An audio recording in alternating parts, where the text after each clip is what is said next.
In the Fuzzy Memories podcast, we celebrate the good, the rad, and the fugly of the 80s and 90s. We're three latchkey kids who made it out alive. And in each episode, we break down all the culture that popped, 1 year at a time. Whether it's the birth of legends... I'm Lyme disease free today, and I have Whitney Houston and MTV to thank. Or audacious moves. Imagine also the poor Golden Gate Bridge. You turn 75 and people have a party on you. Yep. I don't want that. Or even confusing PSAs. And the stop, drop, and roll. I mean, I assumed Yes. as an adult I would catch on fire weekly. All the time! We've got a take that will make you laugh. We've also got thoughts on all sorts of random phenomena and the most unmitigated of golf. Why sharks can't be trusted, people can't be trusted, and rivers can't be trusted. It's collusion. Of the highest degree. Uh-huh. You were counseling me to start my remarks with, first of all, bitch. Everyone in that room would have snapped to attention.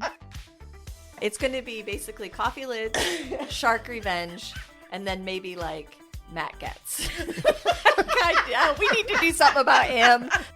Join us every other Wednesday to celebrate the hits, the misses, and the misfits of the weirdest decades. If I could tell my 14-year-old self from 1990 that I would be eating in a Cheesecake Factory in Beverly Hills. I'd be like, we did it. We did it, Joe. We did it. Listen and subscribe to Fuzzy Memories on Apple Podcasts, Spotify, and your favorite podcast platform.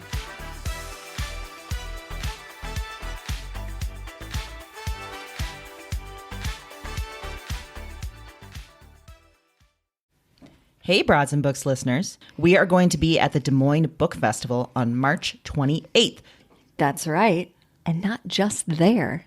We are going to do a live podcast on the main stage. Live and in person. In person. We are so excited to meet some of our listeners and share some new recommendations with you. Plus, this festival is going to be huge. It's hosting some big names, including Taylor Jenkins Reid. What? Chuck Klosterman. Come on. Tayari Jones. Yeah. And Laura Prescott. You know it.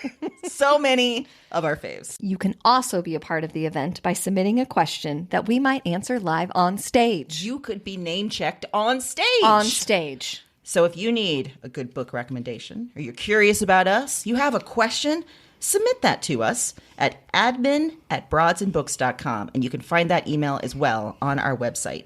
Submit your question by March 26th for a chance to be featured at the event. Mark your calendars and get ready for a great time with the Broads.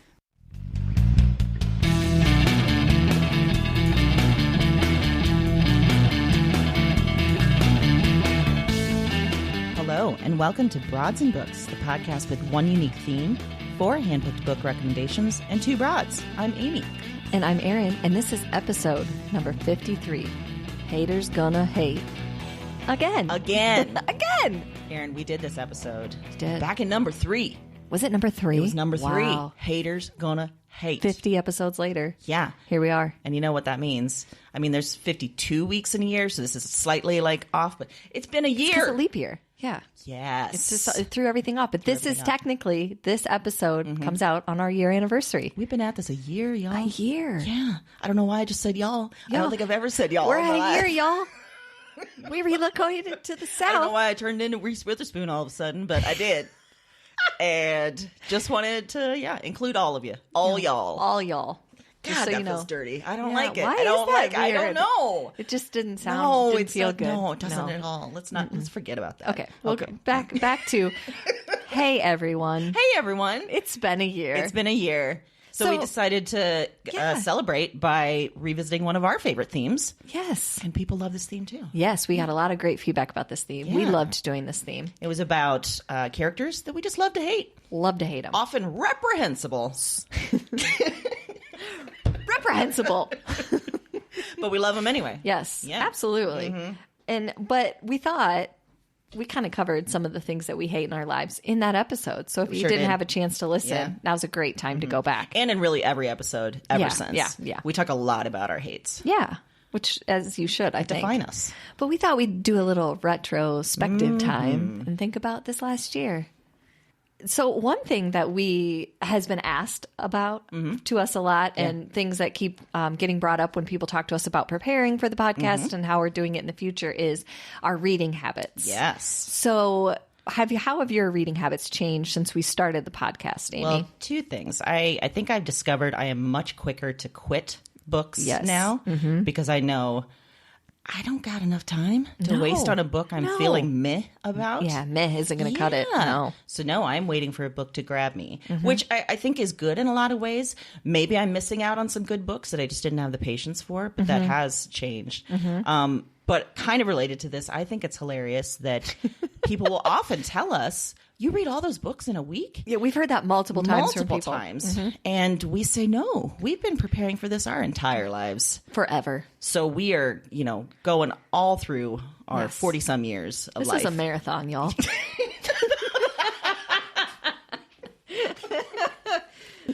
Oh, headphones fell off on that one. Yeah. I like it when I can make you laugh so hard that your headphones fall off.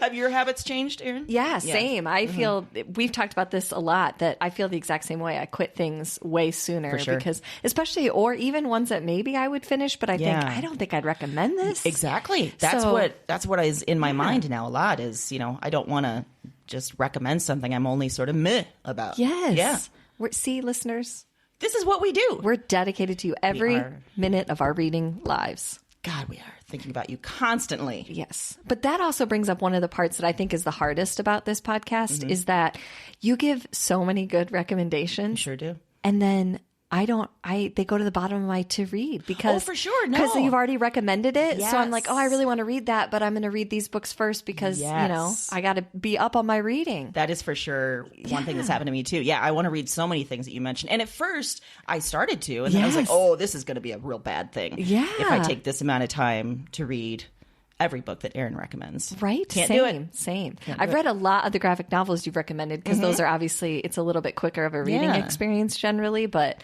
yeah, it's such a bummer because sometimes you say one, I'm like, I want to read that. And then I think, when? Our life is hard, Erin. It's so hard. It's real hard. That made something awesome sound bad, and it's not. Like, but thinking of we've learned a lot in the last year. Yes, absolutely. What do you think has been a hard thing about starting a podcast? Something that we had to learn? Oh, gosh.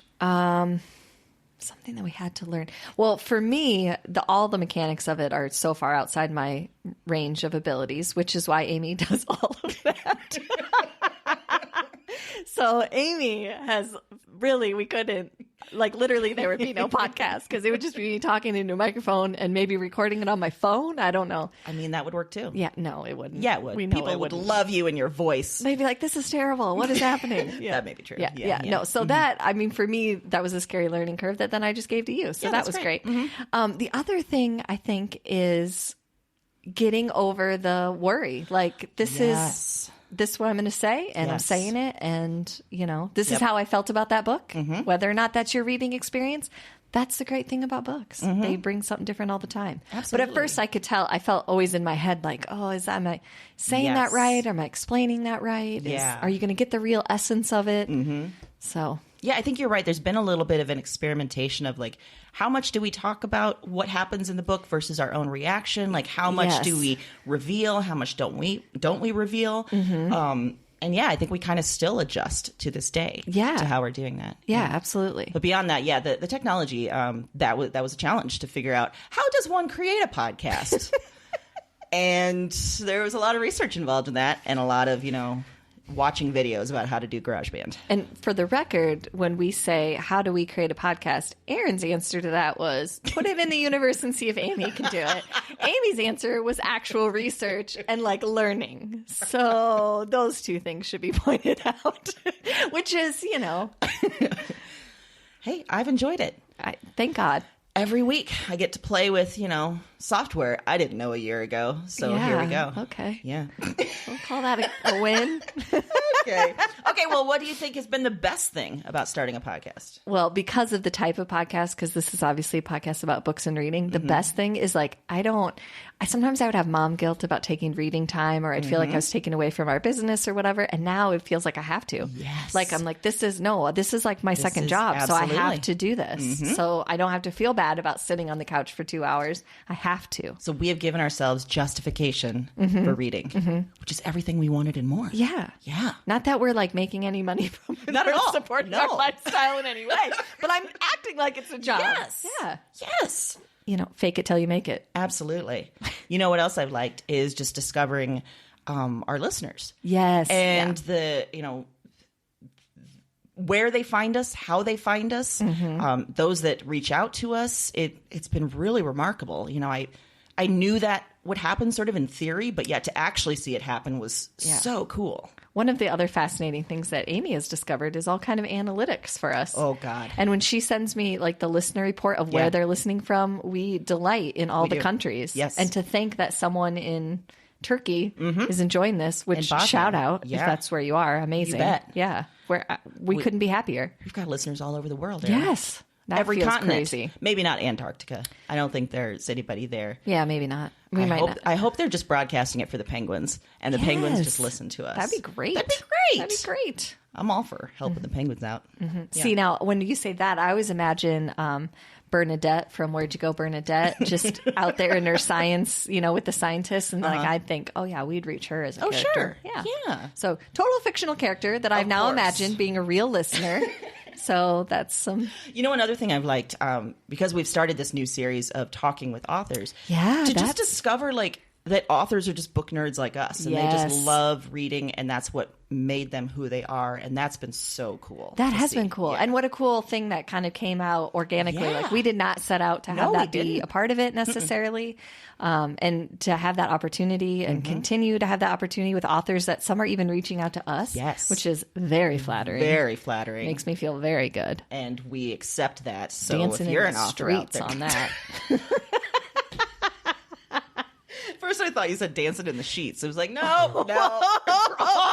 wrong song. Nope. Streets. To be clear, street. Both 80s songs, different messages. Different messages. Yeah. Okay. Just excitement is what I was trying to get over. And like you were trying to say, until I made it weird, was that we happily will talk to authors. So let us know. Yeah.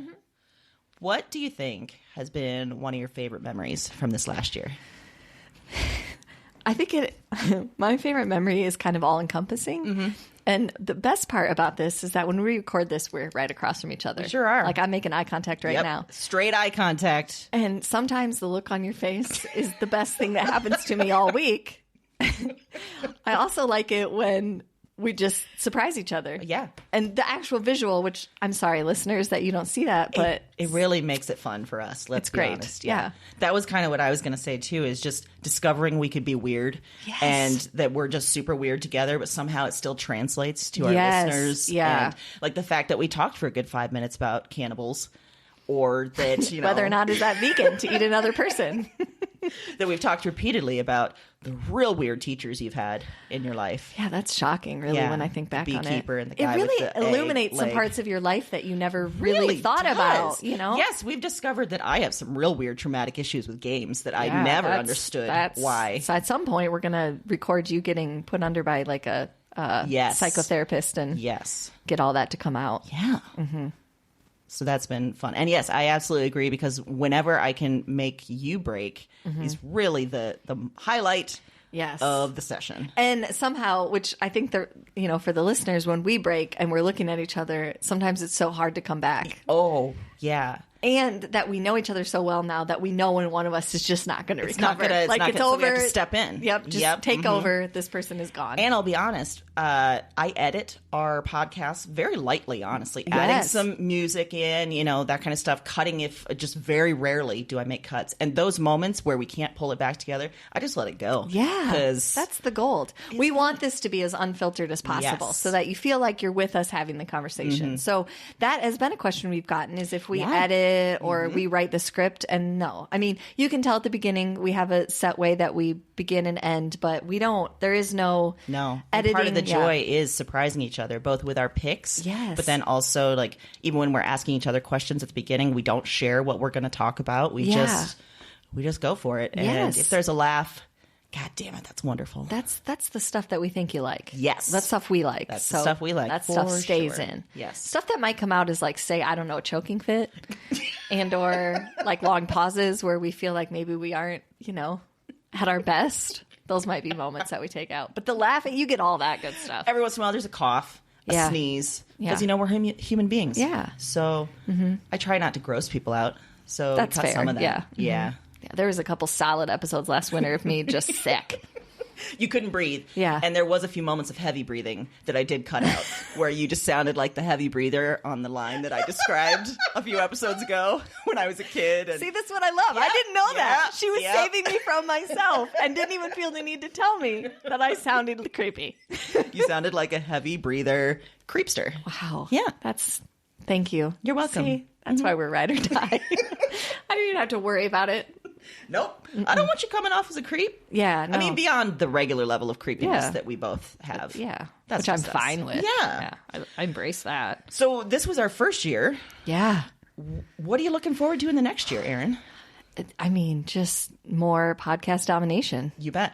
We have goals Yes, that I we would do. like, we have follower goals, subscriber goals, that, but really it's just, this is fun. It is so fun. Just keep doing it. Absolutely. I think is my goal. Yes. Come along for the ride if you want. If not, I don't care. I'm doing it anyway. The perfect marketing message. Come along if you want. I don't give a shit. Yeah. Yeah. If you do, you do. If you don't, you don't. I mean, whatever. Let's be clear. We do enjoy when you're with us and you come along for the ride. Yes. I love our Yes. listeners dearly. I also discovered how closely Erin walks the line between threats and jokes on a normal basis. And we've even had listeners say, wow, Erin really threatens her listeners a lot. And I love it because it's absolutely true. It is. I didn't even realize that about myself that much. You have this but- really dark side. Yeah, that would just comes out. Like if I think, well, listen, if you got a problem with It's it. like you're lashing out. Yeah. You're like, oh, you don't like us? Fine. Yeah, which no one said. No one said. We've never even had a bad review up to this point that we've noticed or paid attention to.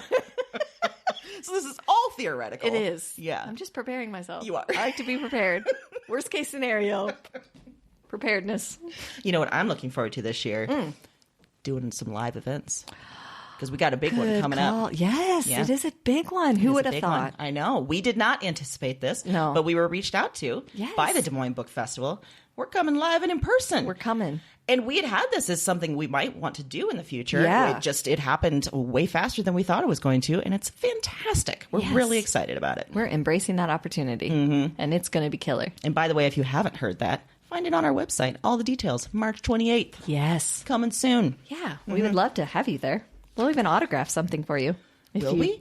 Oh, we have to practice our autograph then. Should we learn to autograph like other people's names just to throw them off? Oh, that's a great idea. Yeah. Or like develop like a signature drawing that we do with each one or something. Oh, we could that's a get real good weird with point. this. Yeah. Like if we're going to have fame, we got to run with this. We should do something that's like the antithesis of us is what we sign, Yeah. like Herman Melville.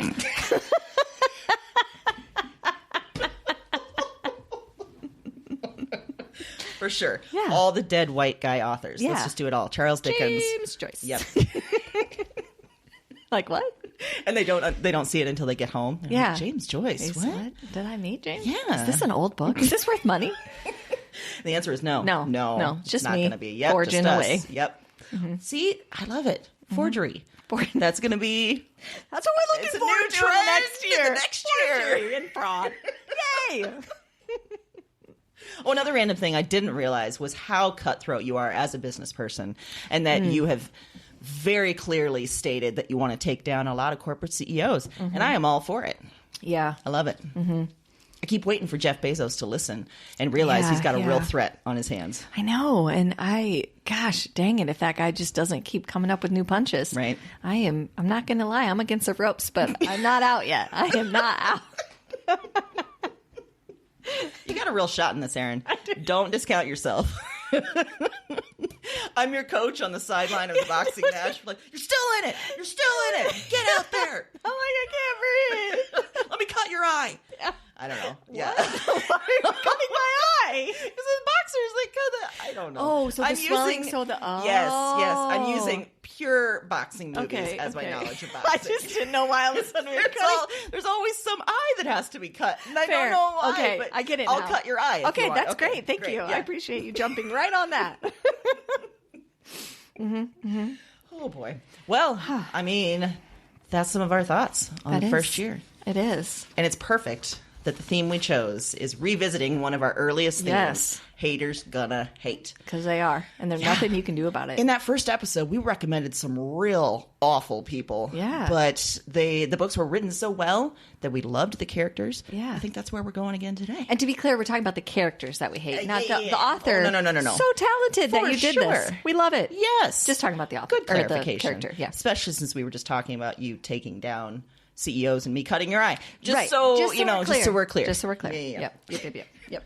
Well, my fiction pick Yeah. is actually an older book from 1961. Whoa. Yeah. That doesn't happen very often. It does not. This is called The Prime of Miss Jean Brodie, and it's by Muriel Spark. Okay. This is set in the 1930s in Scotland. There are 6 10-year-old girls, and they are assigned Miss Brodie as their teacher. Okay. Miss Brodie likes to teach by telling her girls about her love life, her travels, the things she thinks about art history, classical education. She even talks about how fascism is a good idea. And remember, this is leading up to World War II. Yeah. So she's talking a lot about Mussolini, how great he is. Mm-hmm. She tells them all the time, I'm in my prime. It's the prime of Miss Jean Brodie. Wow. By her influence, the 6 girls become this sort of clique in school, this elite set of girls. They're known as the Brodie set. Oh. And the novel jumps back and forth in time. And we learn early on that the girls in the future are in various ways impacted by, this terrible teacher throughout their lives. Yeah. And one of them becomes the ultimate person who betrays Miss Brodie. And I'm putting betrays in quotes because this is a very dramatic woman who is, viewing this as betrayal. Right. So at the same time that they have Miss Brodie as their teacher, they also have music and art teachers who are men who form a love triangle with Miss Brodie. And Miss Brodie is telling all the kids the details of this love triangle. Oh. Like one of them is married, one of them is not. She's talking about all the sex and everything to these 10-year-old girls. Yeah. As they get a little older, Miss Brodie keeps in touch with the girls, even though she's no longer their teacher.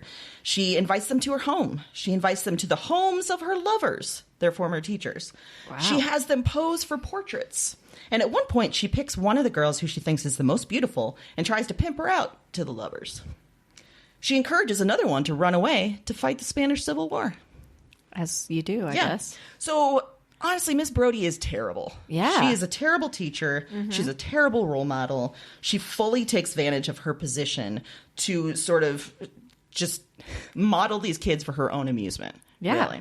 Really. But the way the book is written, from the vantage points of each of these different girls, we get that early. We know that she's awful. Right. And we also see why the girls are enamored of her. They are fascinated by her, and they kind of want to be her in some ways, even as they start to realize like she is manipulating them in some real bad ways.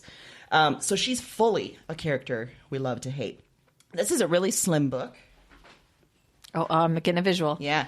Ooh. It's real skinny, see? Wow. Very short. Yeah. It's a very quick read, but there's tons of stuff in here. There was also a movie adaptation, I think, in the later 60s, starring Maggie Smith, the woman that's in Downton Abbey, the Countess. I haven't seen that movie. I imagine it's wonderful if it's Maggie Smith.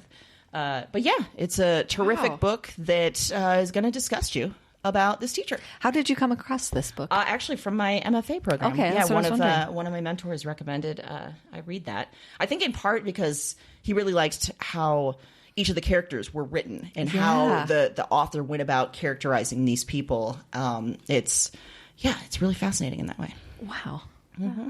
And maybe how to paint someone who's really reprehensible, right, in a way that you're still invested. You want to read and find out what happens. I think that's why this theme is so great and people really like it, is because that's a real talent. It is. To write an unlikable character. Yes. It's a hell of a lot easier to write a likable character. Yes. And unlikable, it's so weird because that's actually more relatable usually. It so much is. Even when they maybe go a little far. Yeah. I think you can identify with them in so many ways. And the fact that oftentimes women are labeled unlikable in so many more ways than men are really can draw you in. Yeah. I think. Yeah. Well, that's kind of an interesting tie into the book I picked, because when this book came out, there was a lot of discussion about likable characters. This book is called Problems by Jade Sharma. It was published in 2016. And the main character, her name is Maya, and she is like a train wreck like you can't believe. So she's married, but she works this kind of dead-end job at a bookstore. It's not going anywhere. Her husband's a bartender. She also happens to be having an affair with a professor of hers while she was in her MFA program, she has a heroin problem on the side. Okay. So just really you get the feeling that nothing is going well. And not just in like my life isn't going well, but just really she's in a deep kind of despair and depression. And the book itself is written, it's not chapters, it's like paragraphs. So it's basically like train of thought the whole time. So you're getting a story and then there might be a little tangent about something else and then it goes back to that story. So you're really living with this character, which is, I think, what makes it so impactful and so interesting. I really, really, really think that there's a lot to be said about this book in terms of an addiction book. Yeah.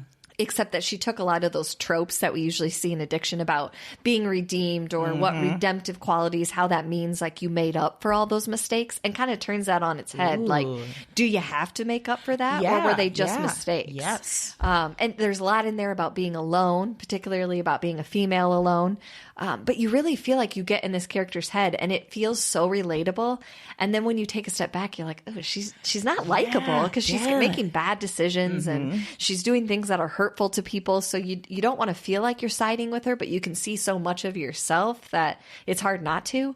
So a lot of the, reviews, criticism, things I read about the book had a lot to say about that this author kind of took that idea of a likable character and turned it around. Like, what actually does make a likable character? I love that so much. Yeah, it was fascinating. And the book is propulsive. I mean, you just want to keep reading because you're like, oh my God. And because there's no like that thing that readers do, like I'm at a chapter end, so I'll pause. Like, so it's just all that way. There's no chapter breaks. Yeah, Okay. and it's relatively short. It's like 187 pages, I think. So, you really get caught up in it. But it's not like anything I've read before. Wow. This author's very talented. I will tell you that it is very blunt and it is very raw. So if you kind of like your stuff served maybe, kind of covered, then a little more cooked than raw. Yeah. I don't know if that was a good analogy. I know. I think that's kind of what it going with. with. Yeah. Like if you're not prepared for like a bluntness or rawness, this probably would turn you off because it's just,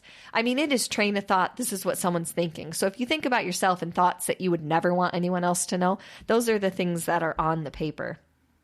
One of the quotes by this author that I love is, "Behind every crazy woman is a man sitting very quietly saying, 'What? I'm not doing anything.'" Which I just love. That is amazing. Isn't that great? Yes. So the other part of this story is relatively sad. The author of this book, she died in July of 2019. Oh, no. It sounds like she had some personal struggles. And I read some of the things that were written in her honor after the fact. And it sounds like she grew up in a military family, so she moved around a lot. She ended up getting her GED, but then also ended up getting into an MFA program in creative writing at the New School, which is a university in New York. So that's a big accomplishment. A big one, But a lot of people maybe drew parallels when this book came out to her, the main character, different parts of her life. But so it sounds like by all means, and when I read this book, I had the exact same feeling, and I obviously don't know her personally, but I had the feeling of loss and sadness because it was such a unique voice and it seemed like such a tragedy that we're not going to have anything else from her, because it was just a different way of writing. It was something so honest, and you know, if you know anything about the industry, sometimes you kind of crave that. Like, you're not writing to a trend, you're not writing what people want to hear, you're just writing, and that's what this felt like. And it felt really honest and true, and kind of sad that there's not going to be any follow-up to it. But I picked it for this because, man, you don't like that character, but at the same time you do, which I think is that trick of the hater's going to hate. Yeah, absolutely. A lot of times we hate the things we're afraid of. So, oh, that's good Lord. We need to make that a sticker.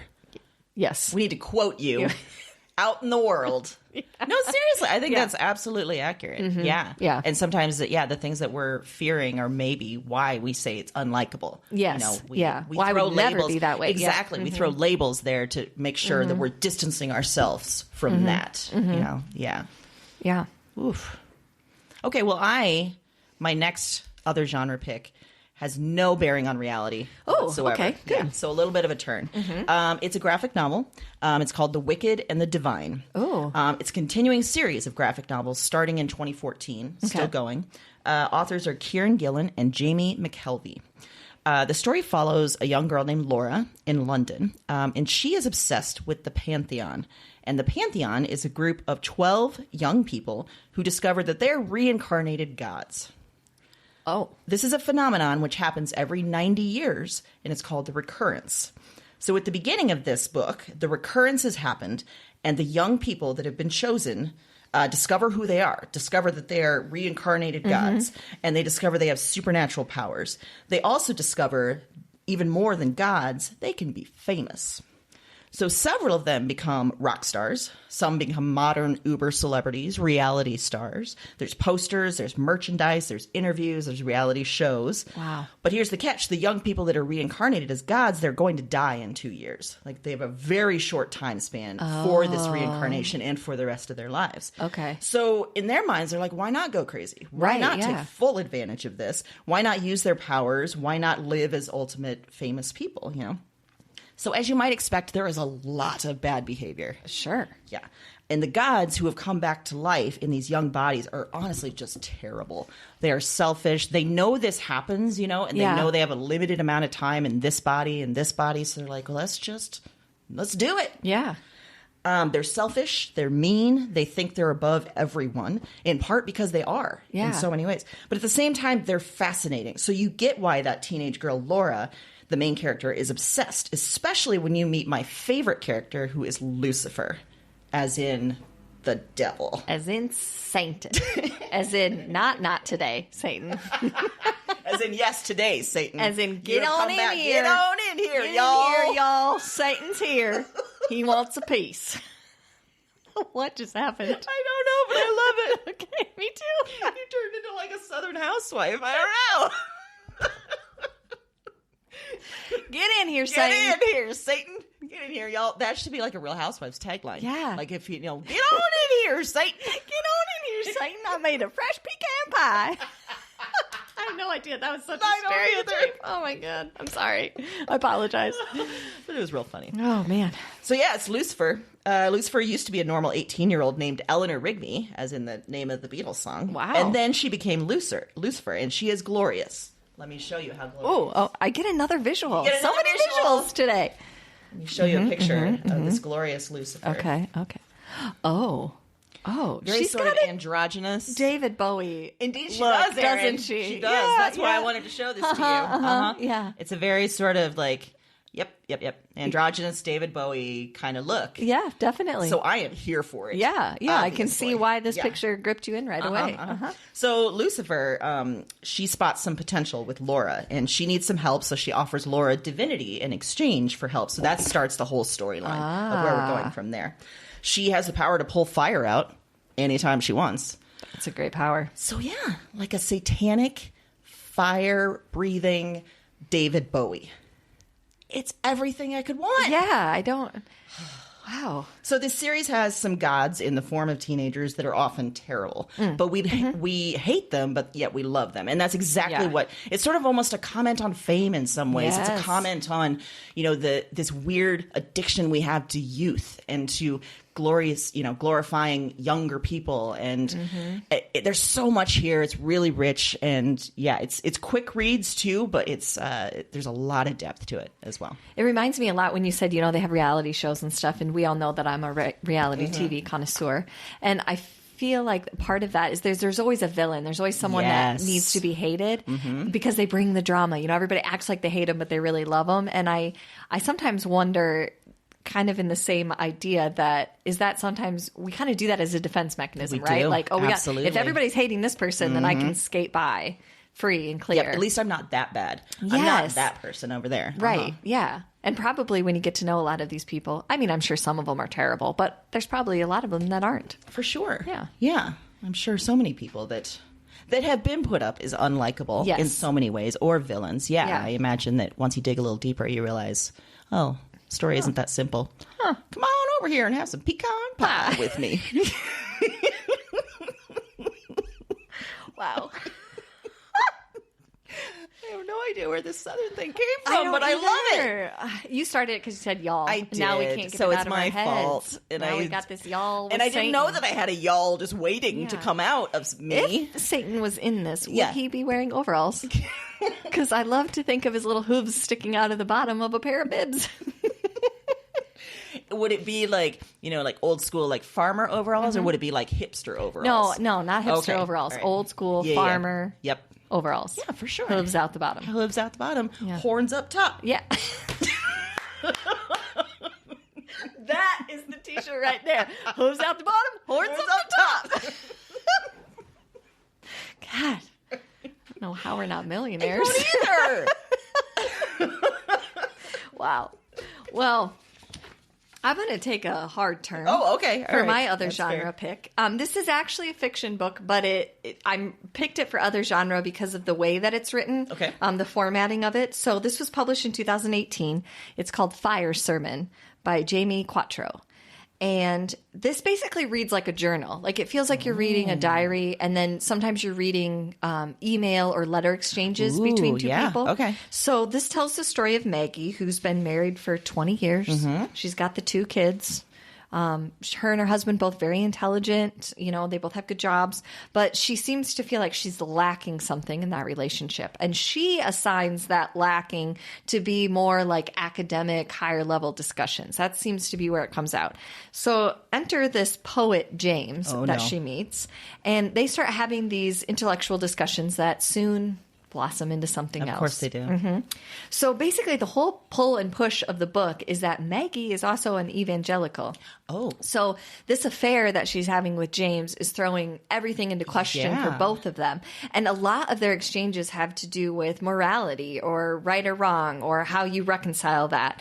So it's really interesting because there's times where it almost takes this preachy tone. Mm-hmm. And then there's times where it takes the answer for that. Like, yeah, but if that's true, what does that mean? Wow. So it's a really interesting back and forth. It almost sounds like essays written to each other. Yes, about it. yeah, kind of. And I at least did not find Maggie likable for a good portion of the book because you're like, okay, lady, you're bored. Yes, And, yes. that kind of typical. Like you're we a can't- stereotype almost. Yeah, Uh-huh. and not willing to kind of put yourself in that position. But then, as you read it more, you kind of admire what she's doing in the sense that she's really exploring all these ideas and what that means and how the other actions in her life should line up based on that feeling. So I will tell you, it's a quick book too. It's like 200 pages. I read it in one sitting. Oh, wow. Because you kind of just keep going because Yeah. of the letter diary feeling. You kind of need to know what's going on. And then when I got done, I had a feeling for a long time that I didn't love it. I thought, oh, I don't know. And then I kind of turned a corner and thought, that is the genius of that book. So this book is also when I learned not to rate things on Goodreads until like a month later. Yes. Because sometimes my your gut initial reaction, feeling is like, meh, and then I think about it more and maybe I reread a section or I think about some part or something else reminds me of it. And I think, oh my gosh, actually, that was genius. And isn't that wonderful when you can sit with it for a while and realize, God damn, yeah, that was genius. Yeah. So this is another one. It's very raw. There's a lot of vulnerability in it. Not like the first book, Problems. That one's just more blunt in your face. This is more, there's a lot of emotion and emotional intelligence involved in it. But, has the same kind of effect where you feel very reflective and like, how do I feel about that? Where do I fall? Or like, do I agree with James? Do I agree with Maggie, her husband? Where am I at in this scenario? Some getting hot and heavy over poetry. Yeah. Yeah. Yeah, right? Wow. I mean, so, and also I should mention James is a formalist poet, which means he's like very strict rules. So that kind of creates an odd part of it too. Yeah. Huh. Yeah. You picked 2 books that are kind of similar in that way, and the propulsiveness in the way that they're written. Yeah, that they are. different. Yeah. I like it. Yeah. Well done. Thank you. Well, guess what? What? Pop culture-wise, I've got a doozy of a hate Is relationship. In overalls? It should be. Dang it. Okay. Really. But no, it's American Psycho, the movie from 2000. Oh. So cast your mind back, everyone. Before Christian Bale was Batman, before he won Was it one Oscar? He's won at least one Oscar since then. Yeah. He's been nominated, I think, 50 times. And I mean, can we just pause for a second and talk about Christian Bale? God. That guy is talented. He is very talented. I mean, think of the range of characters that guy has played. And they're all phenomenal. I've never watched a performance by him and been like, well, you kind of phoned that in. Or, No, never. Or that seems like who you are in real life. And sometimes he makes a movie. Like, a movie can be meh, but then you're just riveted by him. Yeah. He's very incredible. I know that this is a weird example to draw, but when I saw him in Ford versus Ferrari, unbelievable performance. Like, that was a big part of that movie for me. I was just like, that guy, if you see pictures of the actual person he was playing and you listen, like they have recordings of him in interviews, you're like, he just took that over. And he could disappear into people, like you talked about when he was Cheney, right? Yeah. Where you don't even realize it's him at No. first. Yeah, he just takes it over. Yeah. Anyway, sorry. No, that's American okay. Psycho. I mean, he's given us 20 years since this. Yeah. A glorious film. Woo. And this one, from the year 2000, picture him as a 1980s Wall Street douche. Done. Yeah. Now picture him as this sort of Gordon Gekko type dude who happens to be a serial killer, too. More intrigued. Yep. So he plays Patrick Bateman, who is a rich asshole in his late 20s, who has the world open to him pretty much, but it's so empty. And he says that very early on. He's like, there's just nothing here. I may, focus on my body. I may do all this, but there's just nothing here. So he's this super hot, very hot, rich guy, surrounded by other guys like him. And he kills because he can get away with it. Because why not? You know? Yeah. It sounds pretty dark, and it totally is. But there's also this incredibly funny thread throughout the whole thing. Like every so often, there's just this scene where you're laughing at the characters, you're laughing with the characters. It is ridiculous in that way. It sort of makes fun of men of this kind. It makes fun of society, though, of like our vapid natures kind of as people. There's this running joke throughout where people call each other by the wrong name because they're all these rich white assholes that look the same. So it's incredible. And in some ways, this helps them get away with stuff, too. Right, So it's so great. The movie is based on a book by Bret Easton Ellis. I read that. It is a tough, tough read. It is highly graphic. So I don't know if I would recommend that to our listeners, but I do recommend this book. What I think makes it incredible is that it was written and directed by a woman, too. So it gives it a different I didn't know spin. that. Yes, Okay. Mary Herron. She sort of lifts these ideas of masculinity that come from the book and this sort of like rich bro culture, and she turns them into these jaw-dropping moments of just humor and violence, but everything is sort of earned, if that makes sense. Yeah, you know? absolutely. Yeah. So you hate Patrick Bateman. There's so much to hate, but you can't take your eyes off of him. In part because it's Christian Bale, and that's just who he is. He's magnetic in that way. Yeah. But also this character is just so rich, too. The rest of the cast is incredible, too. There's Justin Theroux and Jared Leto are a few of the Wall Street bros. Both great. Yes. Reese Witherspoon and Samantha Mathis are two of the vapid girls attached to these dudes. And there is a scene where Patrick Bateman puts on Huey Lewis, explains the utter brilliance of the song Hip to Be Square, while dancing and grabbing an axe and then killing Jared Leto. It's everything you could want and more. Yeah. There's also a constant refrain when he's trying to get out of uncomfortable situations where he says, I have to return some videotapes, just over and over. And I don't know why, but it makes me laugh every single time. Because I just have to return some videotapes. Sorry. Just gotta go. I wish we could still use that excuse. Yeah, me too. But it was pretty valid It at one was. time. I There mean, were those late late charges. fees were rough. They were real. Yeah. A great tidbit I learned this week is that Christian Bale found his inspiration for this character by watching a Tom Cruise appearance on David Letterman, because he said he saw in Tom Cruise this very intense friendliness with nothing behind the eyes. Wow. Yeah. If I didn't like Christian Bale before. Yeah. Which, when you see or when you hear that and then you watch the movie, it totally makes sense, but it also gives this whole other level to it. Oh, yeah. Yeah. So, yeah, highly recommend the movie. I need to watch it. I have actually never seen that movie because of the book. Mm-hmm. And no, it's a very different animal. And there are definitely scenes of blood and violence. Yeah. But nothing we haven't seen in other movies. It's not nearly as... Like, I had to stop the book when I was reading it, many years ago. And it was a little too much. Yeah. Oh. So go for it. Gonna. Wow. All right. Well, my pop culture pick this week is one that Amy and I both love. Oh. Amy loves it as well. This show started in 2016, and it just finished its final and second season, which is sad to say, in 2019. It won a bunch of awards. Sure did. Stars Phoebe Waller-Bridge. Ugh. I'm talking about Fleabag. Yeah, you are. If you have not heard of this show, God, you are in for a treat, my friend. And for a while I was hearing mention of this, and I wasn't getting what it was, so I didn't watch it. Yeah. And then when I gave in, oh my God. It is, first of all, she's a comedic genius. She is hilarious. Yes. This is actually, this show is based on a one-woman show she did by the same name, that? Fleabag. Like the one-woman show? Yeah. I can't even imagine. Yeah, that kind of... Yeah. Oh, that'd be a lot. But basically it follows this character who we only know as Fleabag around as she tries to navigate her life dealing with this very severe tragedy that's happened to her. So while that sounds kind of dark, and there is maybe a very dark thread underneath, it is brilliant and hilarious. Yes. And most of the time it's like just real life. It really is. Awkward situations that we all get ourselves into, frustrating people, trying to deal with it, and just a great sense of humor. I know if you tell me that you like the show, then I know we're on the same wavelength, because I could see how there could be things in there that people would be like, oh, I didn't like it. But oh my gosh, one of my favorite scenes is when she surprises her boyfriend in the shower with a knife, like she's going to attack him. Like he said he wanted more surprises in their relationship.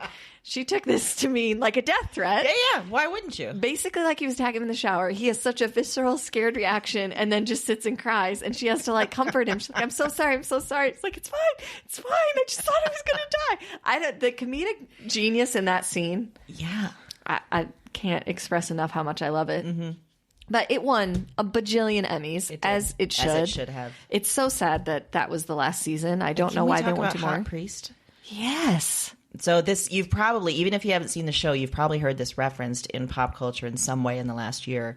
Because there's a character in the second season that is a priest, and there becomes just a really interesting relationship between the two of them. Yeah. That is super hilarious as well. But yeah, he's dreamy.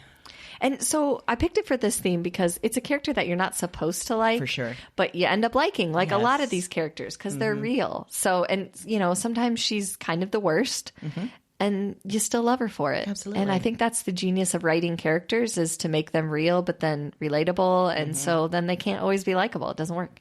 So there's some great... the people, sometimes in those things, what's great is that the people that are supposedly doing everything right are the people you end up hating, that you don't like. But and I think part of it, she regularly breaks the fourth wall and talks to us. Yes. Which is part of the reason I think she endears herself to, or we are endeared towards her. Yes. Because of that direct connection, which she's almost using us as get a load of this kind of stuff, like The Office or something, but it's much more personal. Yeah. I was thinking this week of that scene at the beginning of one of the episodes where she's on a train and everybody's sort of wincing to this music. Yes. And then at the end, she's like, I think I'm getting my period this week. Yeah. See, we can get that. Yes. And, there's something, I think that's the genius of it too, why it's funny, is because there's these dark moments and then she's kind of bringing you in on it. Can you see how hilarious this is, even though it's actually maybe terrible and sad, or it's, you're kind of along for that ride and you can't help but There's enjoy also it. Olivia Colman plays the stepmother. When she steals that. Oh, my God.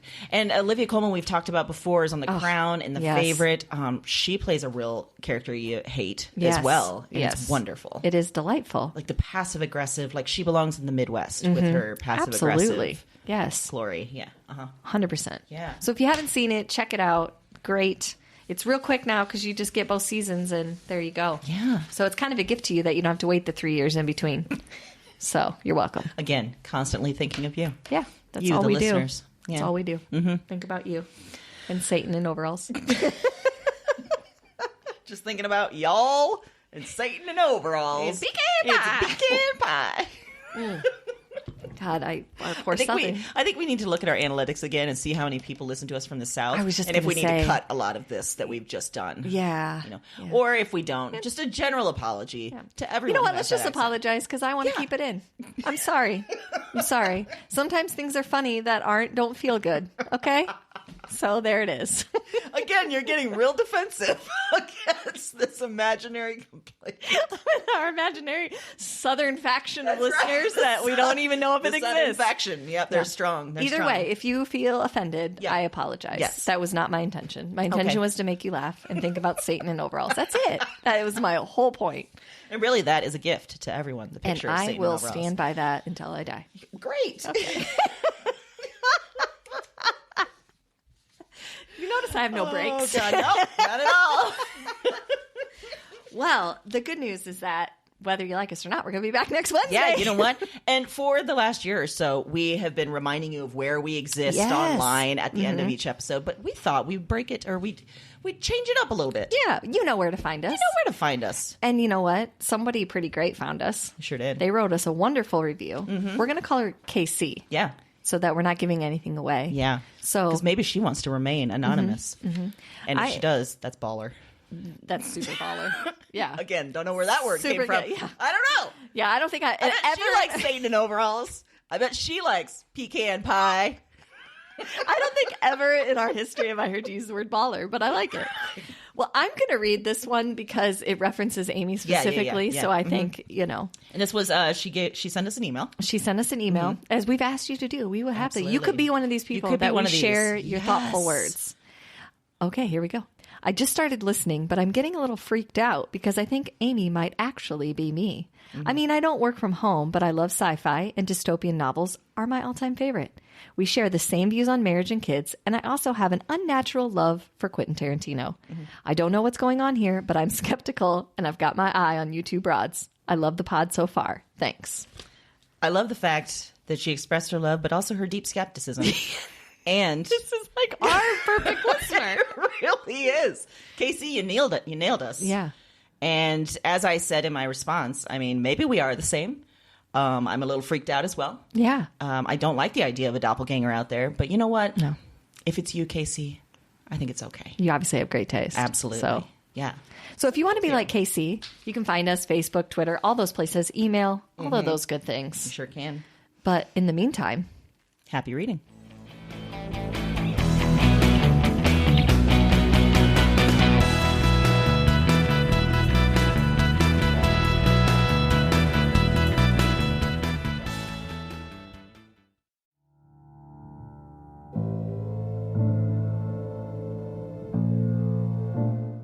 I'm up again.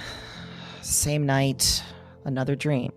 Before trying this recording thing, I didn't remember much of anything of these dreams. I didn't remember much from any of the women. And one night of doing this, and it's broken things open. The dreams they're in me, and they're coming out of me, and Talk to me. I am not broken. I am the most whole, most real. Cause their despair. I wait for the word. Witch. Look at the mad woman in her cage. She was a woman with holes inside her. That was the heaviest factor, the final evidence, the heart of the issue. Somehow, you understand this. You hear me. Wherever you are, whatever this is, you... this isn't a dream journal anymore. It's not. It's just fact. Because now this is some sort of record. What are these dreams? Maybe there's a better question. Who are these women?